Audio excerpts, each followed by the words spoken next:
Hello guys, welcome to the Telugu movie reviews.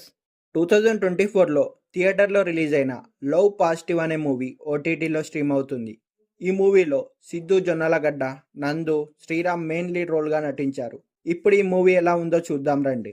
1 hour 50 minutes ఉన్న ఈ movie below యావరేజ్గా ఉంది. ఈ మూవీ యొక్క బేసిక్ స్టోరీ పాయింట్ ఏంటంటే, ఒక ముగ్గురు వ్యక్తులు ఒకరితో ఒకరికి పరిచయం లేని వ్యక్తులు సూసైడ్ చేసుకుందామని అనుకుంటారు. అయితే వాళ్ళు చనిపోయేందుకు ఒకే స్పాట్కి వస్తారు. అప్పుడు వాళ్ళు ఒకరి గురించి ఒకరం తెలుసుకుందామని కొంచెం సేపు సూసైడ్ని పోస్ట్ పోన్ చేస్తారు. అయితే మెయిన్గా వాళ్ళ ముగ్గురు యొక్క సూసైడ్కి రీజన్ వచ్చేసి లవ్ బ్రేకప్. అసలు వాళ్ళకి లవ్ ఫెయిల్యూర్ అనేది ఎందుకయింది, చివరికి సూసైడ్ చేసుకున్నారా లేదా, వాళ్ళలో వాళ్ళకి ఏమైనా సంబంధం ఉందా అనేది తెలియాలంటే మనం మూవీ చూడవలసిందే.